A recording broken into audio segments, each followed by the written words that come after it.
Tafsir surat Al-Fajr 1 hingga 14. Wal fajar demi fajar, walayalin asyar dan malam yang 10.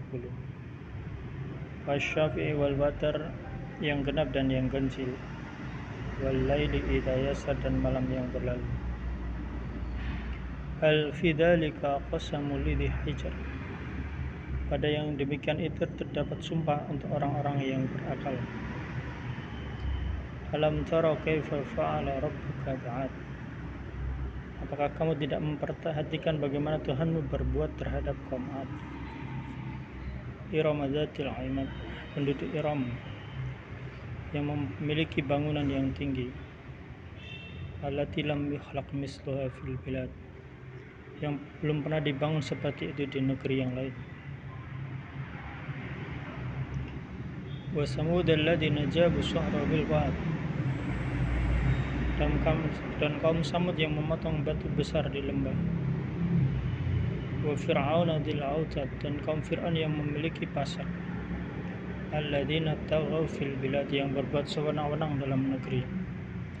Fa aksaru fiha al fasad, lalu mereka banyak berbuat kerusakan dalam negeri itu. Fasaba alaihim rabbuka sawta adab, karena itu Tuhanmu menimpakan pada mereka cemeti adab. Sesungguhnya Tuhanmu benar-benar mengawasi. Inna rabbaka labil mirsad. Demi fajar, fajar itu waktu subuh.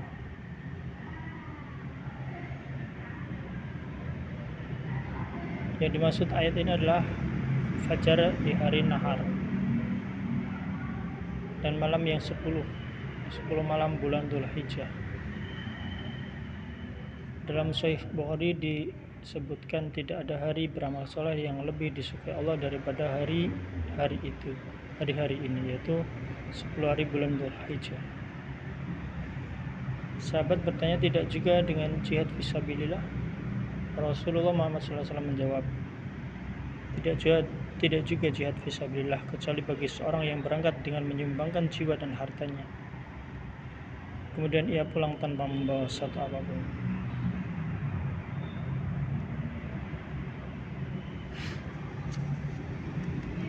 Diriwayatkan oleh Imam Ahmad, hadis yang 10 itu adalah hari Idul Adha, yang ganjil adalah hari Arafah, dan yang genap adalah hari nahar, penyembelihan, karena nahar jatuh pada hari ke-10. Dan malam yang berlalu, Ibn Abbas mengatakan, dan malam apabila lenyap. Ada yang menafsirkan berjalan. Ikrimah menafsirkan maksudnya adalah malam berkumpul pada malam Musdalifah. Ibnu Abi Hatim meriwayatkan dengan sanadnya dari Abdullah bin Amr yang mendengar Muhammad bin Ka'ab al-Qurzi mengatakan tentang firman Allah Ta'ala, dan malam apabila berlalu, katanya, berlalulah wahai yang berlalu, dan janganlah kamu tampak terang kembali kecuali telah berada di Musdalifah. Allah berfirman, pada yang demikian itu terdapat sumpah untuk orang berakal. Akal dinamakan al-hijar, pewatas, karena akal dapat membatasi manusia dari sesuatu yang tidak layak, baik berupa perbuatan maupun ucapan.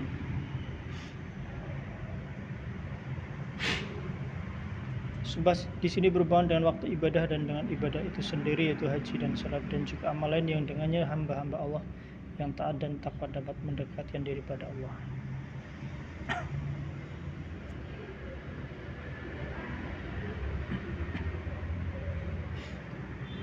Setelah Allah Ta'ala menyebutkan mereka dan bukti pengabdian serta ketaatan mereka, Allah Ta'ala berfirman, apakah kamu tidak memperhatikan bagaimana Tuhanmu berbuat terhadap kaum 'Ad? Mereka adalah kaum 'Ad generasi pertama, putra 'Ad bin Iram bin Us bin Sam bin Nuh. Mereka yang tinggal di daerah pengutusan Nabi Hud, lalu mereka mendustakan tentang Nabi Hud. Kemudian Allah menyelamatkan Nabi Hud dari tengah-tengah mereka beserta orang yang beriman. Lalu Allah membinasakan mereka kaum yang durhaka dengan angin yang berhembus kencang dan sangat dingin, suaranya memecahkan telinga. Allah telah menyebutkan kisah mereka dalam Al-Quran. agar kebinasaan mereka dijadikan pelajaran orang yang beriman.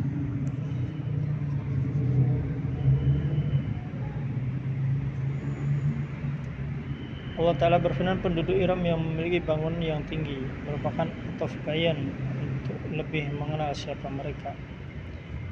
Qatadah dan As-Sidi mengatakan sesungguhnya Iram merupakan rumah yang dikuasai oleh kaum Ad, dan ini merupakan pandangan yang bagus. Firman Allah Ta'ala yang memiliki bangunan yang tinggi.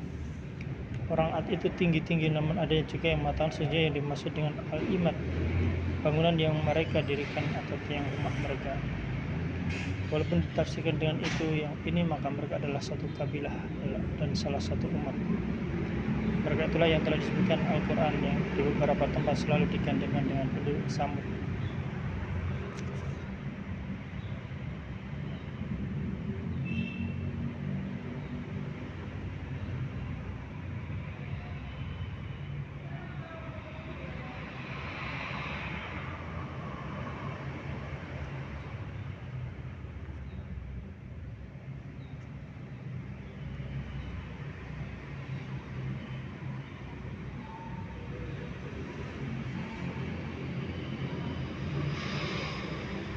Allah Ta'ala berfirman, dan kaum Samud yang memotong batu besar di lembah. Ibn Abbas mengatakan mereka mengukir dan membakarnya. Ibn Ishaq mengatakan mereka adalah orang Arab di tempat tinggal mereka Wadul Qura. Dan kaum Fir'aun yang memiliki pasak. Ibn Abbas mengatakan yang dimaksud pasak adalah tentara.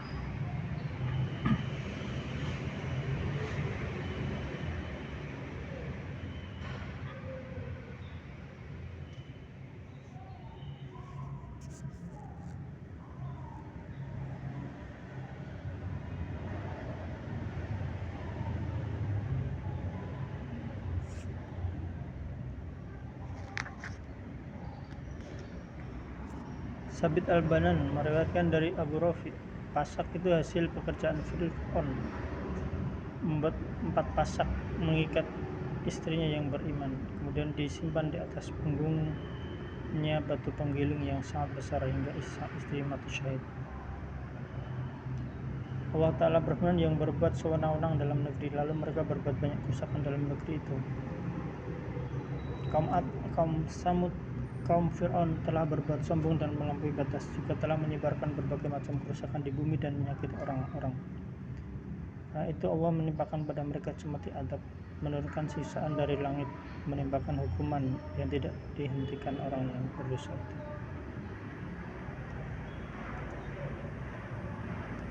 Allah Ta'ala berfirman, sesungguhnya Tuhanmu benar-benar mengawasi. Abbas mengatakan melihat dan mendengar, selalu mengawasi hambanya tentang apa yang mereka lakukan, membalas masing-masing sesuai dengan usahanya, akan memberikan keputusan di kalangan mereka dengan keadilannya, dan masing-masing akan menerima apa yang berhak diterima, dan Dia Allah Maha Suci dari tindakan zalim.